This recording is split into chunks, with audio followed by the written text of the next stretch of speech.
The man at her door was so thin his coat hung on him like fabric on a skeleton. His face was hollow, eyes sunken deep, and when he swayed on his feet, Hannah Marsh stepped back because she thought he might fall straight through into her kitchen. He did not ask for food. He did not ask for anything. He just stood there, looking at her with an expression she would remember for the rest of her life. Desperate, ashamed, dying.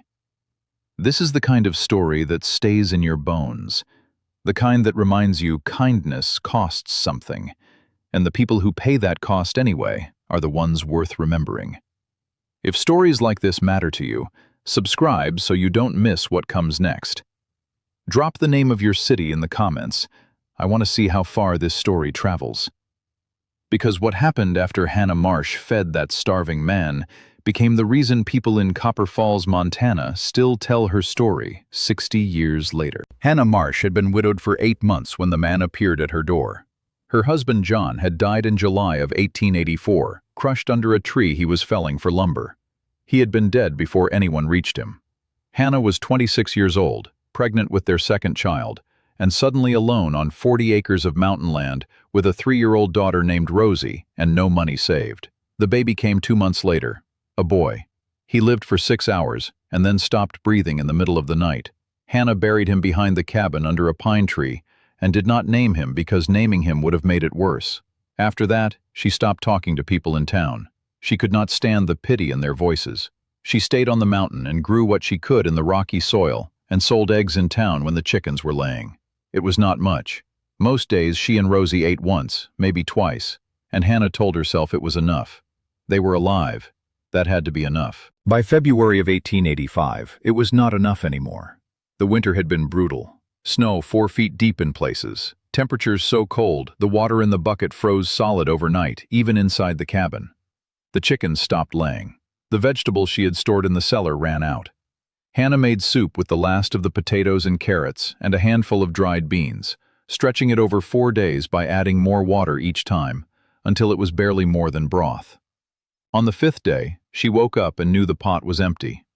She stood in the kitchen looking at it, the big iron pot her mother had given her when she married, the pot she had cooked 1,000 meals in, and she thought about what came next. She had no food, no money, no family close enough to ask for help. She could go into town and beg, but the shame of it made her throat close up. She could try to trap something, but she had never been good at it, and the woods were picked clean by men who knew what they were doing. She was trying to decide when she heard Rosie cough in the other room. It was the 3rd day of that cough, and it was getting worse. Hannah went to her daughter and felt her forehead. Hot. Too hot. That was when someone knocked on the door. Hannah opened it and saw the man standing there. He was tall, well over 6 feet, but bent like something had broken inside him.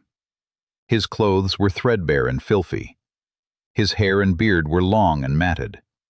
His hands, hanging at his sides, were shaking.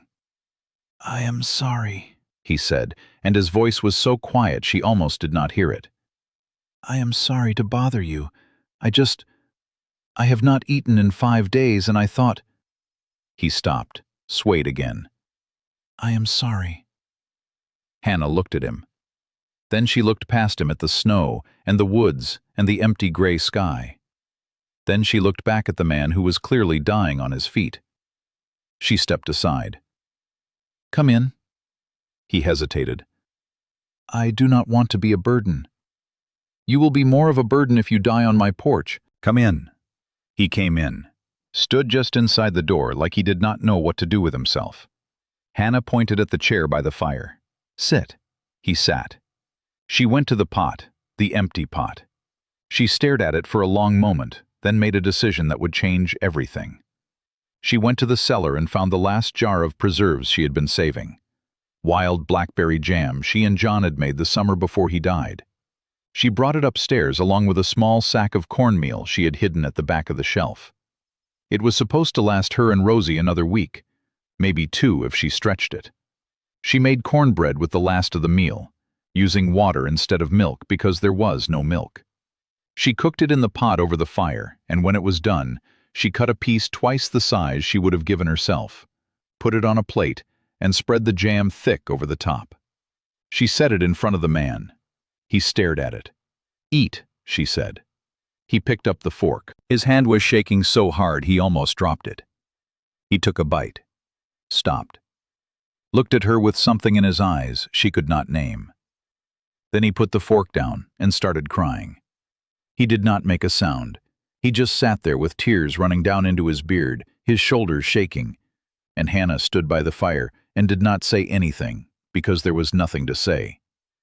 A man who cried over cornbread and jam was a man who had nothing left. When he finally stopped, he wiped his face with his sleeve and picked up the fork again.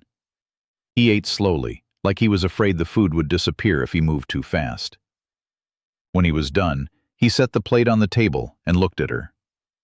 "Thank you," he said. Hannah nodded. "You can sleep by the fire tonight. It is too cold to send you back out." "I cannot." "You can, and you will. I have a child in the next room who is sick, and I do not have time to argue." He did not argue. That night, Hannah lay in bed with Rosie curled against her, burning hot, and listened to the man breathing by the fire in the other room. She thought about the cornmeal and the jam that were gone now. She thought about what she would feed Rosie tomorrow. She thought about the choice she had made, and whether it was the right one. In the morning, the man was still there. He was awake when Hannah came out of the bedroom, sitting by the fire with his coat folded beside him. He looked at her and opened his mouth like he was going to say something, then closed it again. He did that 3 more times. Finally, he just shook his head and looked away. Hannah started to say something, but Rosie coughed in the other room, a deep, rattling sound that made Hannah's chest tighten. She went to her daughter and found her worse than the night before. Her skin was gray, and her breathing was shallow, and her eyes were glassy. Hannah picked her up and carried her out to the fire. The man stood up immediately, his face stricken. Hannah wrapped Rosie in a blanket and held her close, rocking her gently. "She needs medicine," Hannah said quietly. "But I do not have money for it." The man looked at Rosie. Then he looked at Hannah.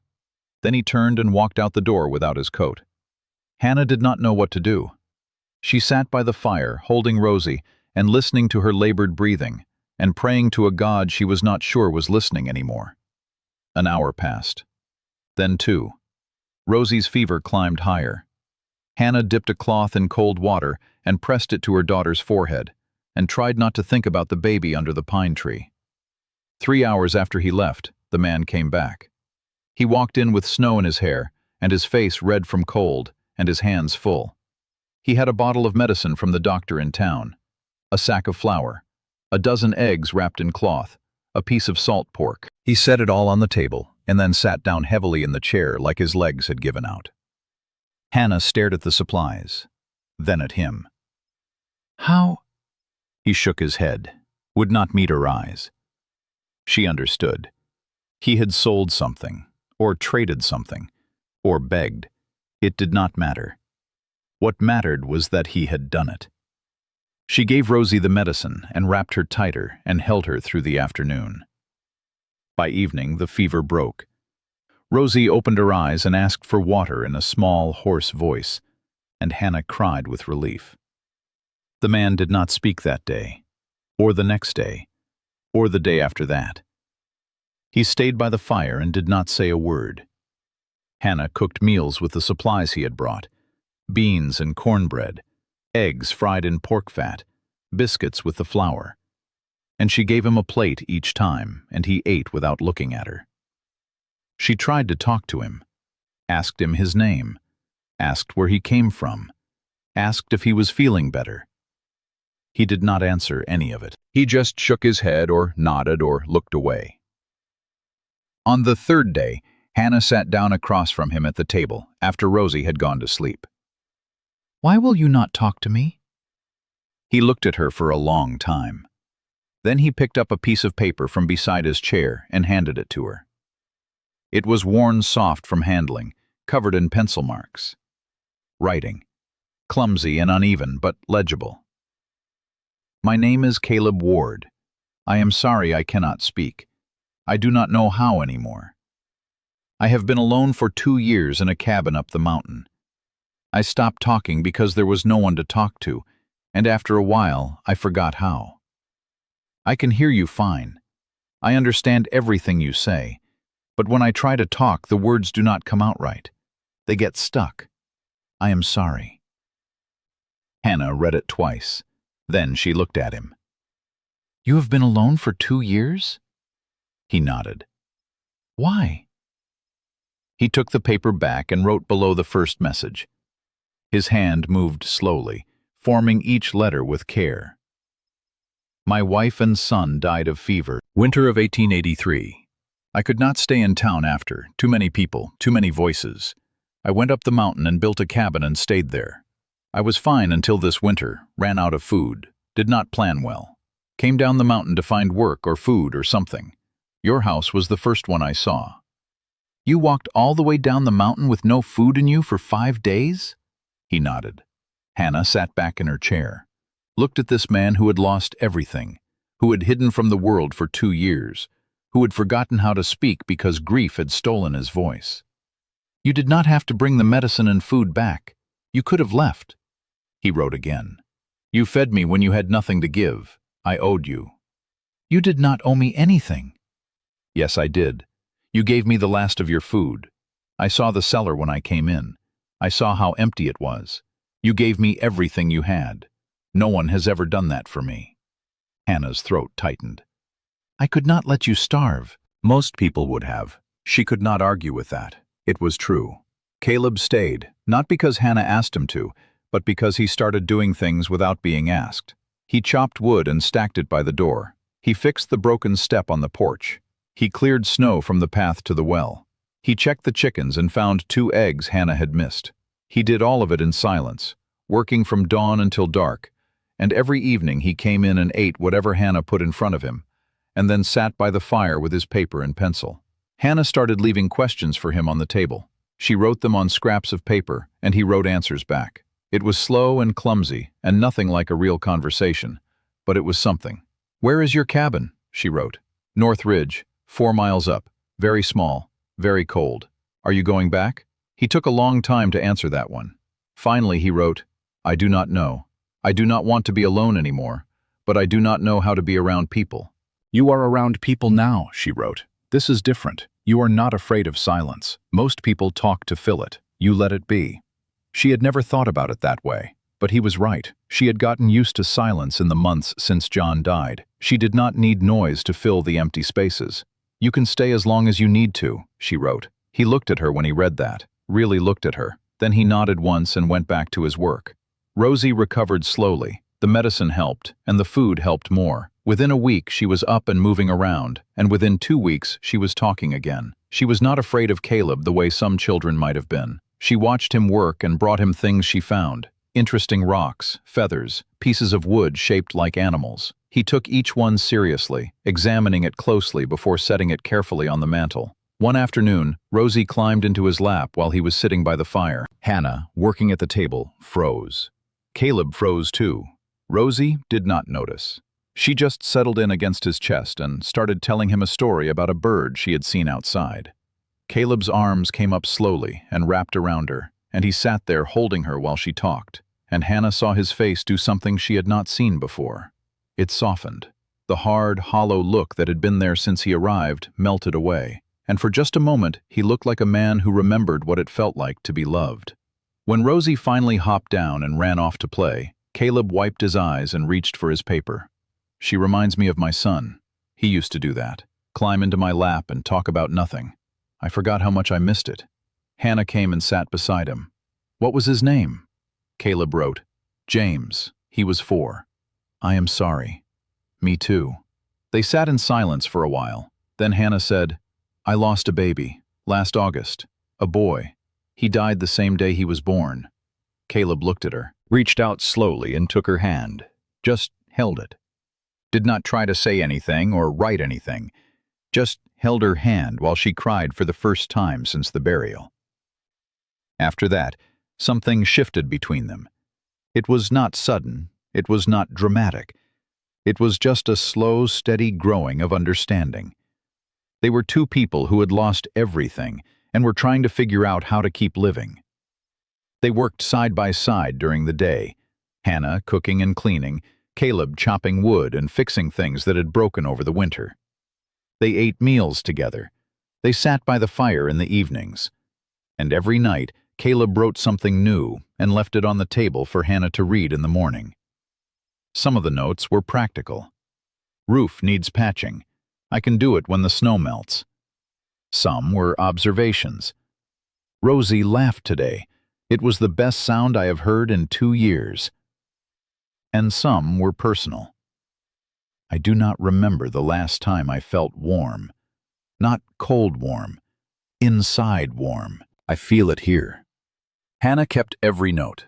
In late March, Caleb started trying to talk again. It happened by accident. Rosie had fallen and scraped her knee, and she was crying, and Caleb picked her up and opened his mouth, and a sound came out. Not a word, just a sound. But it was something. Rosie stopped crying and stared at him. "Did you talk?" He shook his head. But that night he wrote, "I want to try. I am tired of being silent." So Hannah helped him.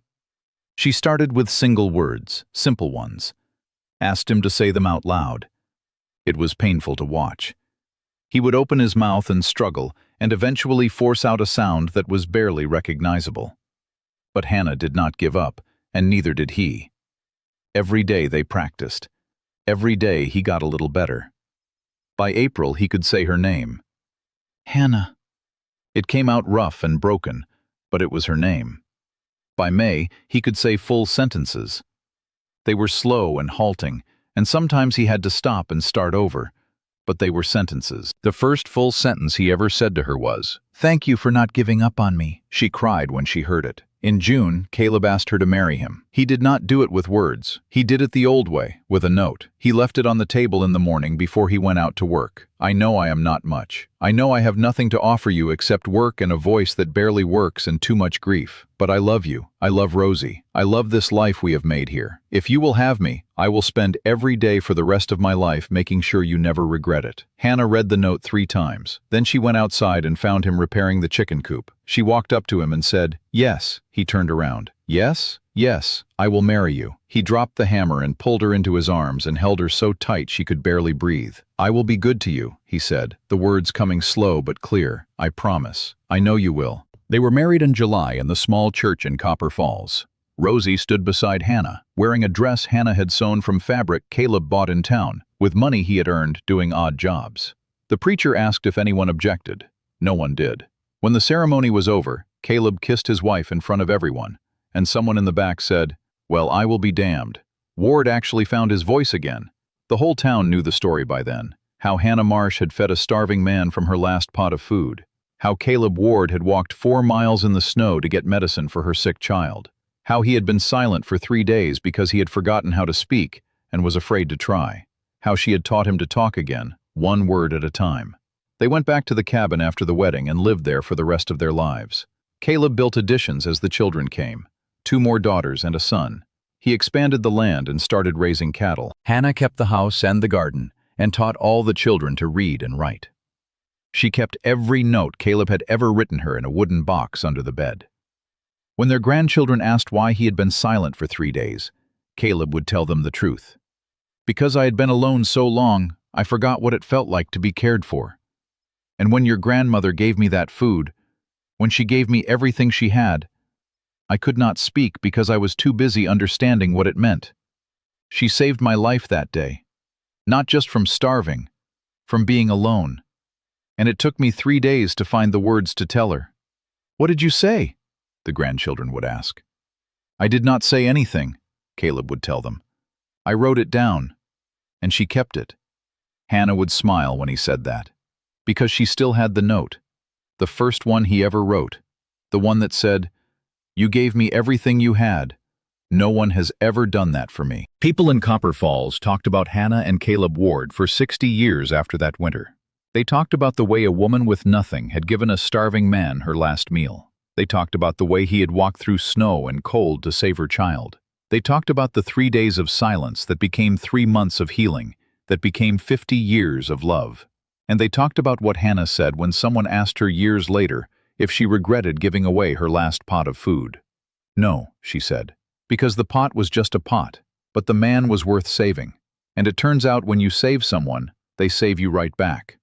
Hannah Ward died in 1934 at the age of 76. Caleb died 3 months later. They were buried side by side on the hill above the cabin where they had lived for 50 years. In the wooden box under their bed, their children found every note Caleb had ever written to Hannah. Hundreds of them. Some were long, some were just a few words.